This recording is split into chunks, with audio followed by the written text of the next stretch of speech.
And now there's a campaign for the free speech of Narendra Modi. But I just want to tell you, who this man is. He was a member of an organization called the RSS, which is the Rashtriya Swayamsevak Sangh, which was set up in 1927, inspired by the fascists in Italy, inspired by Mussolini. One of their greatest heroes is Adolf Hitler. They very openly praise Adolf Hitler, and I'll read you some of the things that their books say.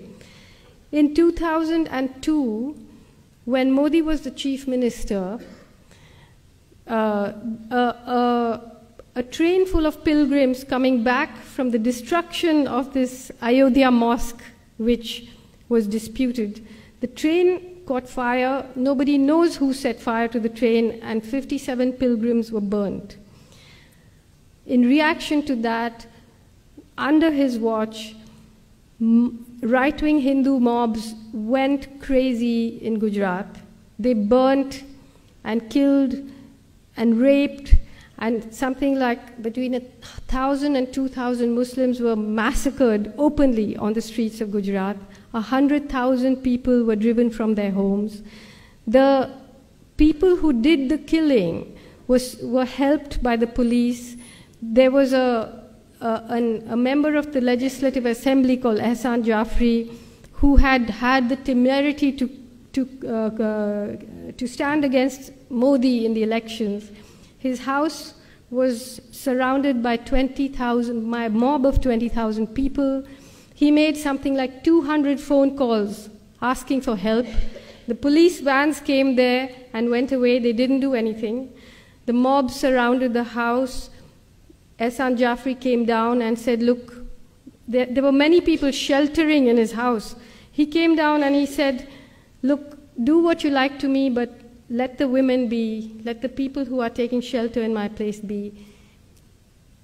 They cut off his arms, they cut off his legs, they dragged his body around the place, and then they killed all the people there. They raped the women and they burnt them alive. So, and Modi said, well, if there's an action, there'll be a reaction. And this man is now the front runner to be the Prime Minister of India. And I just want to read you some of the things that the organization to which he belongs say. These are some excerpts from a book called We or Our Nationhood Defined by M.S. Golwalkar, who succeeded Dr. Hedgewar as head of the RSS in 1940. Ever since that evil day when Muslims first landed in Hindustan, right up to the present moment, the Hindu nation has been gallantly fighting on to take on these despoilers. The race spirit has been awakening. In Hindustan, the land of Hindus, lives and should live the Hindu nation. All others are traitors and enemies to the national cause, or, to take a charitable view, idiots. The foreign races in Hindustan may stay in the country, wholly subordinate to the Hindu nation, claiming nothing, deserving no privileges, far less any preferential treatment, not even citizens' rights.